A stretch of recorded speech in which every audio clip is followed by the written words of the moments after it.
BSc first year के second semester chemistry के एक और लेक्चर में आप सभी का स्वागत करता हूं। मैं हूं आपका भैया ऋषभ सिंह और आप सभी देख रहे हैं आपका अपना यूट्यूब चैनल ऋषि यस क्लासेस। और आज के इस वीडियो में हम बात करने वाले हैं जो हमारा पेपर है bio organic and medicinal chemistry, उसका जो यूनिट फर्स्ट आता है जिसका नाम है केमिस्ट्री ऑफ कार्बोहाइड्रेट्स, उसके हम इंपॉर्टेंट ऑब्जेक्टिव टाइप के क्वेश्चन को लेकर आ चुके हैं इस लेक्चर में। क्योंकि काफी बच्चे डिमांड कर रहे थे, काफी बच्चों का कमेंट और मैसेज दोनों आ रहा था कि सर हमारे एग्जाम्स बहुत करीब आ चुके हैं और ऑब्जेक्टिव टाइप के क्वेश्चंस करा दीजिए जिससे हम अपने एग्जाम में अच्छे मार्क्स प्राप्त कर सकें। तो मैं सोचा चलो शुरुआत करते हैं। आठ लेक्चर में आप सभी को आठ लेक्चर में आठों यूनिट के सभी इंपॉर्टेंट ऑब्जेक्टिव टाइप के क्वेश्चंस को डिस्कस कर दिया जाए। ठीक है, चलिए अब हम शुरुआत करते हैं। बस इस बात का ख्याल रखिएगा, अगर आप लोग पिछले लेक्चर्स को नहीं देखे हैं तो पूरे प्लेलिस्ट का लिंक आप सभी को डिस्क्रिप्शन में मिल जाएगा। और बीएससी सेकंड सेमेस्टर केमिस्ट्री का पूरा बुक कंप्लीट हो चुका है, बस उसमें एक यूनिट बचा हुआ है, उसे भी हम बहुत जल्द कंप्लीट करा देंगे। तो आप लोग अपने तैयारी को बेहतर बनाने के लिए लिंक इन डिस्क्रिप्शन है, आप सभी लोग जाकर जरूर उन लेक्चर्स को देख लीजिए। ठीक है, बात करते हैं क्वेश्चन नंबर 1 पर। क्वेश्चन नंबर 1 क्या कहता है, ध्यान से सुनिएगा, हर एक क्वेश्चन को बहुत ही अच्छे से पढ़ते हुए चलिए। देखिए क्या बात बोली जा रही है कि which one of the following is a non reducing carbohydrate. यहां पर पूछा जा रहा है कि नॉन रिड्यूसिंग कार्बोहाइड्रेट क्या होते हैं। तो मैं आप सभी को reducing and non reducing carbohydrates वाले लेक्चर में यह बताया था कि जो हमारे पास मोनोसैकेराइड्स होते हैं, जितने भी मोनोसैकेराइड्स होते हैं वो सभी के सभी रिड्यूसिंग शुगर के अंतर्गत आते हैं। तो जो हमारे पास ग्लूकोज होता है या तो हमारे पास रिड्यूसिंग शुगर के अंतर्गत आ रहा है, यानी कि ये हमारे पास ऑप्शन पहले गलत हो चुका है। ठीक है, जो हमारे पास ऑलिगोसैकेराइड्स होते हैं इसमें हमारे पास reducing sugar and non reducing sugar दोनों ही होते हैं, और जो हमारे पास पॉलीसैकेराइड होते हैं वो सभी के सभी नॉन रिड्यूसिंग शुगर होते हैं। ये बात मैंने बताया था। तो अगर हम बात करते हैं कि हमारे पास ऑलिगोसैकेराइड पर, तो जो ऑलिगोसैकेराइड्स होता है उसमें केवल और केवल एक ही ऐसा कंपाउंड है, एक ही ऐसा कार्बोहाइड्रेट है जो नॉन रिड्यूसिंग शुगर के कैटेगरी में आता है। ठीक है, जिसका नाम है सुक्रोज। क्योंकि इसमें कोई भी free anomeric hydroxyl group free नहीं होता, इसमें कोई भी एनोमेरिक हाइड्रोक्सिल ग्रुप फ्री नहीं होता, जिसकी वजह से यह रिड्यूस्ड नहीं हो पाता है। ठीक है, फेलिंग सॉल्यूशन और टॉलरेंस रिएजेंट से। इसलिए हमारे पास पहले क्वेश्चन का जो सही आंसर है वो है सी ऑप्शन, यानी कि सुक्रोज जो होता है वह नॉन रिड्यूसिंग कार्बोहाइड्रेट होता है। और ये कई बार पिछली बार काफी सारे यूनिवर्सिटीज में यह क्वेश्चन पूछा भी गया था। ठीक है, चलिए बात करते हैं क्वेश्चन नंबर 2 पर। यहां पर बात बोली जा रही है कि carbohydrates are characterized by the presence of. जो हमारे पास कार्बोहाइड्रेट्स होते हैं उन्हें हम कैसे कैरेक्टराइज्ड करते हैं, इसके बारे में यहां पर बात बोली जा रही है। पहला ऑप्शन है OH ग्रुप के आधार पर, दूसरा ऑप्शन हमारे पास कीटोन ग्रुप के आधार पर, और या फिर कह सकते हैं कार्बोनिल ग्रुप के आधार पर, तीसरा ऑप्शन हमारे पास है एसिमेट्रिक कार्बन के आधार पर, चौथा ऑप्शन हमारे पास ऑल ऑफ दीज, यानी कि ये तीनों ऑप्शन जब करेक्ट हो तो हमें चौथे ऑप्शन पर टिक करना है। ठीक है, तो देखो यह बात तो हम जानते हैं कि जो हमारे पास कार्बोहाइड्रेट्स होते हैं उसमें हाइड्रोक्सिल ग्रुप होता है, तो यानी कि हमारे पास पहला ऑप्शन सही है। दूसरे ऑप्शन पर बात करते हैं, तो जो हमारे पास कार्बोहाइड्रेट्स होते हैं उनमें या तो कार्बोनिल ग्रुप के अंतर्गत या तो कीटोन ग्रुप पाया जाएगा या तो एल्डिहाइड ग्रुप पाया जाता है, ये भी बात हम जानते हैं। तो हमारे पास दूसरा ऑप्शन भी सही है, और तीसरा ऑप्शन हमारे पास इसलिए सही है क्योंकि एसिमेट्रिक कार्बन तो उसमें पाए ही जाते हैं। तो ये तीनों ही ऑप्शन जब करेक्ट हैं तो हमें किस पर टिक करना है, हमें चौथे ऑप्शन पर टिक करना है, यानी कि हमारे पास दूसरे क्वेश्चन का चौथा आंसर है। ठीक है, बात करते हैं क्वेश्चन नंबर 3 की तरफ। क्वेश्चन नंबर 3 आज तक किसी भी यूनिवर्सिटी में नहीं पूछा गया है, लेकिन ये अच्छा क्वेश्चन है इसलिए मैंने इसको भी मेंशन कर दिया। ठीक है, how many isomeric aldohexoses are possible for the molecular formula. यहां पर हमारे पास एक मॉलिक्यूलर फार्मूला दिया गया है जिसे हम कह रहे हैं C6H12O6। ठीक है, अब इसके लिए पूछा जा रहा है कि कितने आइसोमेरिक हेल्डोएक्सोजेस पॉसिबल हैं, ये बात पूछी जा रही है। तो अगर हम बात करते हैं C6H12O6 में, तो हमारे पास इसमें जो कायरल कार्बन्स की संख्या होती है वो होती है 4। यह बात हम जानते हैं, जब हम आप सभी को ग्लूकोज वाला लेक्चर प्रोवाइड किए थे तो वहां पर मैंने आप सभी को बताया भी था। और वैसे भी आप लोग फर्स्ट सेमेस्टर में कायरल कार्बन पढ़ना मतलब पढ़े ही है, तो आप लोग कॉन्सेप्ट समझ सकते हैं। ठीक है, तो इसमें 4 कायरल कार्बन्स पाए जाते हैं। तो ये जो चारों कायरल कार्बन्स होते हैं, अगर इनसे हमें आइसोमेरिक एल्डोहेक्सोजेस की संख्या पता करना है तो 2⁴ कर दीजिए। इस प्रकार हमारे पास क्या मिलेंगे, 16 मिल जाएंगे। 2 दूना 4, दूना 8, दूनी 16, यानी कि हमारे पास डी ऑप्शन ही करेक्ट होगा, यानी कि 16 आइसोमेरिक एल्डोहेक्सोजेस मिलेंगे, वो भी C6H12O6 के लिए। ठीक है, मतलब कि हमें कायरल कार्बन की संख्या में पता करनी पड़ेगी, उसके बाद हम निकाल सकते हैं किसी भी कंपाउंड या मॉलिक्यूल के लिए। ठीक है, both glucose and mannose can be prepared by Kiliani Fischer synthesis. ठीक है, Kiliani Fischer synthesis, Ruff degradation, Wohl's degradation, ये सभी जो हमारे पास रिएक्शंस हैं ये काफ़ी ज़्यादा इंपॉर्टेंट है, तो इन्हें आप लोग अच्छे से पढ़ लीजिएगा, ठीक है। चाहे आपका एग्जाम सब्जेक्टिव हो चाहे ऑब्जेक्टिव हो, आपके क्वेश्चन आने ही आने हैं इससे। तो यहाँ पर क्या बात बोली जा रही है कि both glucose and mannose can be prepared by Kiliani Fischer synthesis. Kiliani Fischer synthesis के द्वारा हम ग्लूकोज एंड मैनोज का फॉर्मेशन करते हैं, किसके द्वारा, ठीक है, किसकी सहायता से, डी राइबोज की सहायता से, डी लाइक्सोज की सहायता से, डी एर्बिनोज की सहायता से, या डी जाइलोज की सहायता से। तो यहाँ पर जो करेक्ट आंसर है वो है सी ऑप्शन, क्योंकि हम जानते हैं कि जो हमारे पास किलियानी फिशर सिंथेसिस होता है यह असेंडिंग ऑफ कार्बन सीरीज होता है, यानी कि इसमें एक कार्बन को बढ़ाया जाता है जब हम किलियानी फिशर सिंथेसिस का उपयोग करते हैं तो, ठीक है। तो जो डी एर्बिनोज होता है इसमें 5 कार्बन पाए जाते हैं, जो ग्लूकोज एंड मैनोज होते हैं उसमें 6 कार्बन पाए जाते हैं, इसलिए हमारे पास सी ऑप्शन करेक्ट हो गया, ठीक है। वैसे भी मैं आप सभी को रिएक्शन करके भी दिखाया था। बात करते हैं क्वेश्चन नंबर 5 पर। Methods used to ascending the aldose series is known as. क्या बात बोली जा रही है कि जो हमारे पास एल्डोज सीरीज है, जैसे यहाँ पर एर्बिनोज है तो इसमें एल्डोज सीरीज है, तो एल्डोज सीरीज का जो हम असेंडिंग करते हैं तो कौन सा मेथड का उपयोग करते हैं, ये बात पूछी जा रही है। तो मैं अभी आपको बताया कि जो हमारे पास किलियानी फिशर सिंथेसिस होता है इसकी सहायता से हम असेंडिंग्स ऑफ एल्डोज का उपयोग करते हैं, यानी कि एल्डोज का हम असेंडिंग सीरीज लेते हैं, ठीक है।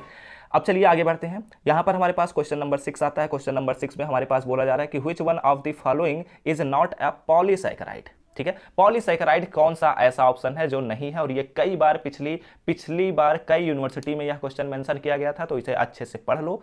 यहां पर देखो पूछा जा रहा है कि पॉलीसैकेराइड कौन सा नहीं है इसमें, क्या सेल्यूलोज है, क्या एमाइलोज है, क्या इंसुलिन है। तो यहां पर जो करेक्ट आंसर है वो है सुक्रोज। जो हमारा सुक्रोज होता है वह ओलिगोसैकेराइड कैटेगरी में आता है। ओलिगोसैकेराइड में भी कई प्रकार के क्लासिफिकेशन किए जाते हैं, जैसे डाइसैकेराइड हो गया, ट्राइसैकेराइड हो गया। तो जो हमारे पास सुक्रोज होता है या ग्लूकोज एंड फ्रक्टोज के मोनोसैकेराइड से मिलकर बना होता है, इसलिए इसे हम डाइसैकेराइड भी कहते हैं, ठीक है। ये सभी चीजें मैं आप सभी को लेक्चर्स में बताया भी था, उम्मीद करता हूं आप सभी को पता होगा, ठीक है। तो यानी कि छठे क्वेश्चन का हमारे पास बी ऑप्शन करेक्ट है। आइए बात करते हैं 7वें क्वेश्चन की तरफ। क्वेश्चन नंबर 7 में हमसे बोला जा रहा है कि monosaccharides undergoes reversible isomerization in the presence of dilute alkali, this reaction is known as. हमेशा ध्यान में रखना, जैसे ही डाइल्यूट एल्कली का उपयोग किया जाएगा कार्बोहाइड्रेट में, समझ जाना कि वो लॉबरी डी ब्राइन रिएक्शन है, ठीक है। इसलिए हमारे पास जो क्वेश्चन नंबर 7 है उसका ए ऑप्शन करेक्ट होता है। ओके, चलिए बात करते हैं क्वेश्चन नंबर 8 पर। क्वेश्चन नंबर 8 में हमारे पास क्या बात बोली जा रही है, ध्यान दीजिएगा, समझने का प्रयास करिए, ठीक है। वेट अ मिनट, यहां पर हमारे पास क्वेश्चन नंबर 8 आ गया, ठीक है। इसे थोड़ा और जूम कर लेता हूं मैं। चलो, क्वेश्चन नंबर 8 में हमारे पास क्या बात बोली जा रही है, ध्यान दीजिएगा। Epimers differ in the configuration at. क्या बात बोली जा रही है, अगर आप लोग ईपीमर्स एंड एनोमर्स वाला लेक्चर आप हमारा देखेंगे तो इसका कॉन्सेप्ट आप सभी को बहुत ही अच्छे से समझ में आ जाएगा। यहां पर पूछा जा रहा है कि जो हमारे पास ईपीमर्स होते हैं उनका कॉन्फ़िगरेशन किस वाले कार्बन पर डिफरेंट होता है, ये बात पूछी जा रही है। तो जो हमारे पास ईपीमर्स होते हैं वो हमेशा ध्यान में रखना कि दूसरे वाले कार्बन पर यानी कि C2 कार्बन पर ही डिफरेंट होते हैं इनके कॉन्फ़िगरेशन, जिसकी वजह से ईपीमर्स हमें पाए जाते हैं, ठीक है। मैं लेक्चर्स में इसे काफी अच्छे से समझाया हूं, आप लोग देखेंगे तो पता चल जाएगा।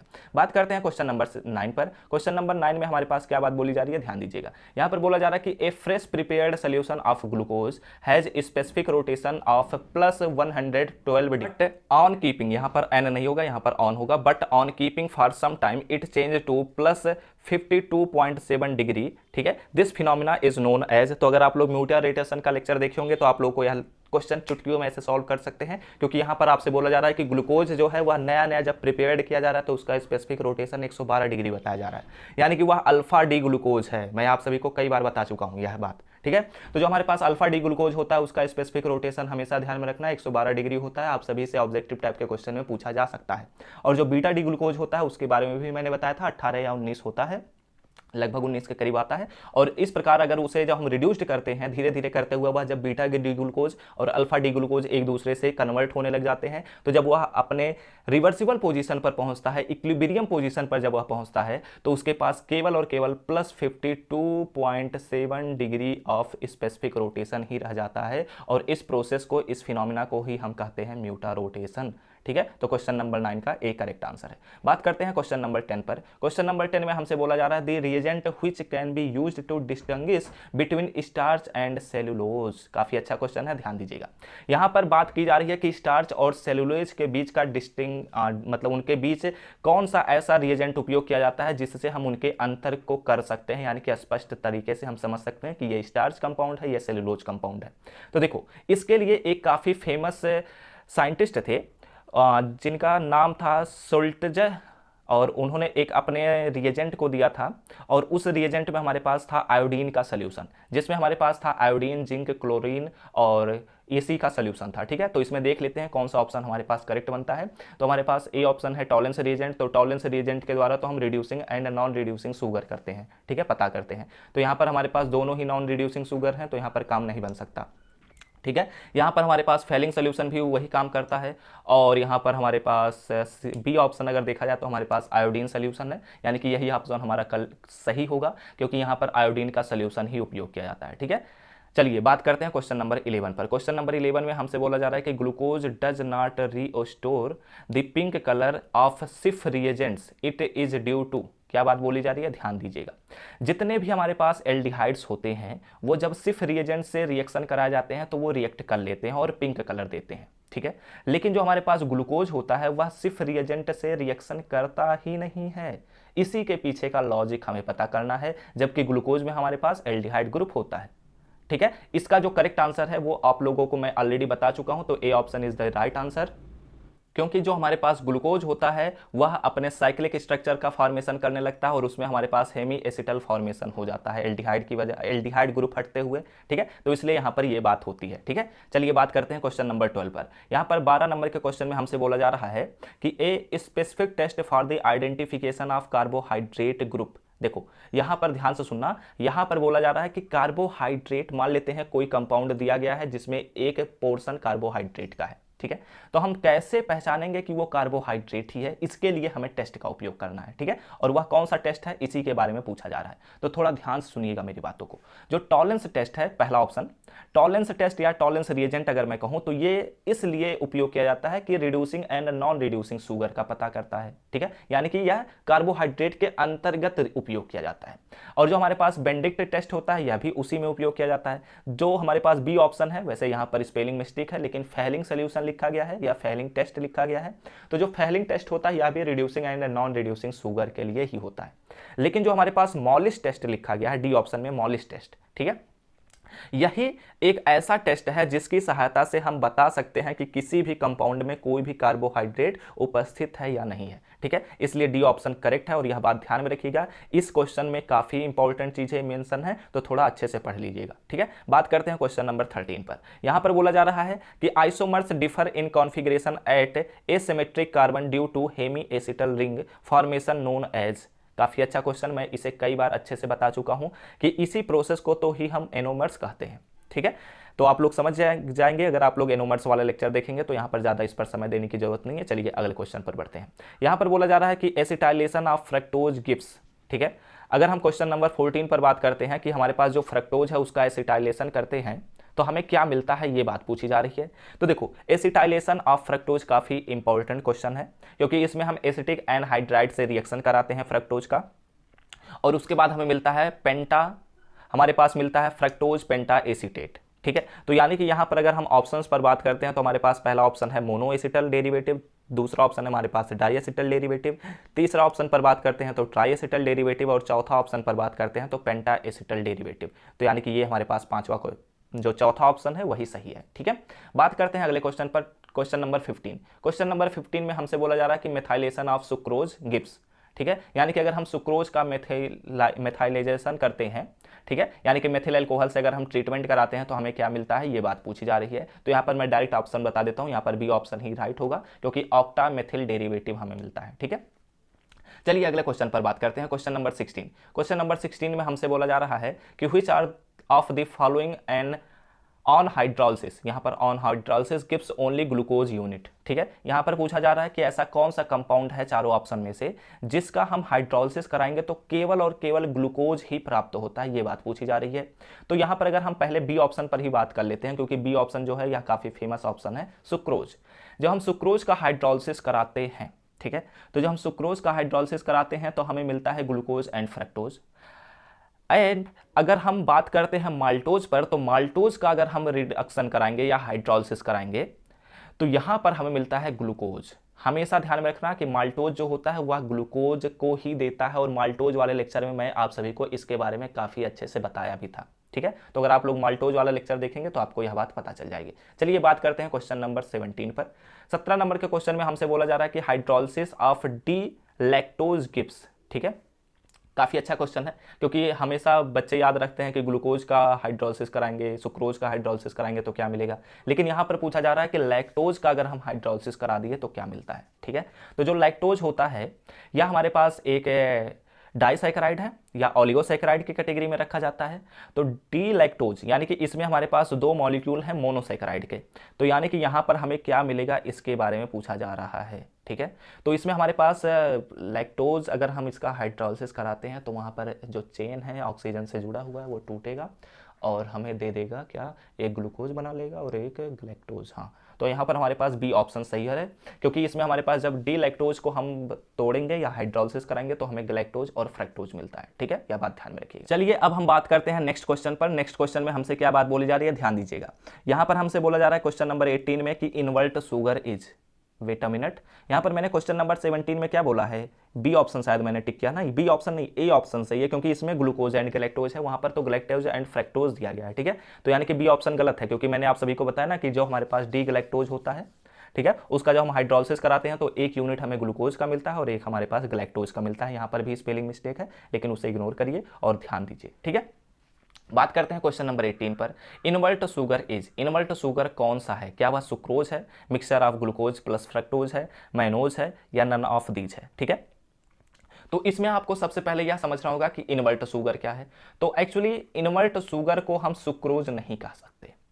क्यों नहीं कह सकते, क्योंकि हमारे पास जो इन्वर्ट शुगर होता है उसमें हमारे पास ग्लूकोज और फ्रक्टोज का मिक्सचर होता है। ठीक है, लेकिन इसमें भी एक खास कंडीशन है, जो सुक्रोज होता है वो भी तो ग्लूकोज एंड फ्रक्टोज का मिश्रण है, लेकिन ग्लूकोज और फ्रक्टोज एक दूसरे में यहाँ पर इंटरचेंज होते हैं, इसलिए इन्हीं को हम कहते हैं इन्वर्ट शुगर। ठीक है, तो हमेशा ध्यान में रखना कि बी ऑप्शन ही करेक्ट हो रहा। ठीक है, नहीं तो सुक्रोज को भी तो शुगर कहते हैं और फिर वह भी तो ग्लूकोज एंड फ्रक्टोज का मिश्रण ही होता है। ठीक है, फिलहाल बात करते हैं क्वेश्चन नंबर 19 पर। यहां पर बोला जा रहा है कि fructose is laboratory yet it is written as D fructose. यहां पर कुछ चीज़ों में स्पेलिंग मिस्टेक है तो उन्हें ध्यान मत दीजिएगा, क्योंकि ये कहीं और से उठाए गए क्वेश्चन हैं, लेकिन क्वेश्चन अच्छे थे इसलिए मैंने इन्हें उठाया। ठीक है, यहां पर बोला जा रहा है कि fructose is laboratory yet it is written as D fructose, this D indicates, यहां पर डी क्या इंडिकेट करता है। ठीक है, तो लैबोरेटरी हो या फिर डेक्स्ट्रोरोटरी हो, इससे हमें फर्क नहीं पड़ता, हमें तो डी जो होता है डी एंड एल कॉन्फ़िगरेशन, ये तो अलग अलग चीज़ों के बारे में बताता है। ठीक है, तो यानी कि ये हमारे पास डी जो होता है वह कॉन्फ़िगरेशन को बताता है, और यहाँ पर बताया गया है कि हमारे पास बी ऑप्शन ही करेक्ट होगा, क्योंकि रिलेटिव कॉन्फ़िगरेशन ही है। मैं आप सभी को फर्स्ट सेमेस्टर में इस बात को पढ़ा चुका हूँ। अब बात करते हैं हम अपने क्वेश्चन नंबर 20 पर। क्वेश्चन नंबर 20 में हमसे बोला जा रहा है कि इन माल्टोज द लिंकेज इज, किस प्रकार का लिंकेज पाया जाता है, क्या वहां पर बीटा 1,4 लिंकेज पाया जाता है या फिर अल्फा 1,4 लिंकेज पाया जाता है। ठीक है, तो अगर आप लोग माल्टोज वाला लेक्चर देख लीजिए, सेलुलोज वाला लेक्चर देख लीजिए, उसमें मैंने काफी अच्छे से बताया कि हमारे पास कौन सा लिंकेज पाया जाता है। तो यहाँ पर मैं डायरेक्ट ऑप्शन पर बात कर लेता हूँ, यहाँ पर बी ऑप्शन करेक्ट है, क्योंकि उसमें पाया जाता है अल्फा 1,4 लिंकेज। ठीक है, अब बात करते हैं क्वेश्चन नंबर 21 की तरफ। यहां पर बोला जा रहा है कि alpha D glucose and beta D glucose are, वो क्या है। ठीक है, अल्फा डी ग्लूकोज और बीटा डी ग्लूकोज एक दूसरे के लिए क्या हैं, तो ये क्या होते हैं, ये होते हैं एनोमर्स। ठीक है, यह बात ध्यान में रखिएगा, ना तो ये एनंसियोमर्स होते हैं ना तो ईपीमर्स होते हैं, बल्कि एनोमर्स होते हैं। ठीक है, तो यहां पर हमने बात कर लिया अपने यूनिट फर्स्ट जो हमारे पास है केमिस्ट्री ऑफ कार्बोहाइड्रेट्स, उसके 20 इंपॉर्टेंट क्वेश्चंस के बारे में। ठीक है, जो ऑब्जेक्टिव टाइप के क्वेश्चंस थे उन्हें हमने पढ़ लिया। अब अगला लेक्चर जो आएगा उसमें हम और भी इसी के ही इंपॉर्टेंट क्वेश्चंस को लेकर आने वाले हैं। करीब 20 क्वेश्चन और बचे हुए हैं, जो लास्ट ईयर के पेपर्स में आया था उनका मैं कलेक्शन लेकर आने वाला हूं। ठीक है, तो चलिए इस लेक्चर को यहीं पर हम समाप्त करते हैं। बस इस बात का ध्यान में रखिएगा कि कमेंट करके बता दीजिएगा कि आप सभी को यह लेक्चर समझ में आया या नहीं, और ऐसे ही और लेक्चर्स की आवश्यकता है या नहीं, यह भी कमेंट करके बता दीजिएगा। तो वीडियो अच्छा लगा हो तो लाइक कर दीजिएगा, और साथ ही साथ चैनल पर पहली बार आए हैं तो सब्सक्राइब करने के साथ बेल आइकन को ऑल पर सेलेक्ट कर लीजिएगा। तो हम सब मिलते हैं अपने नेक्स्ट लेक्चर में, तब तक पढ़ते रहिए, संघर्ष करते रहिए और सफल होते रहिए।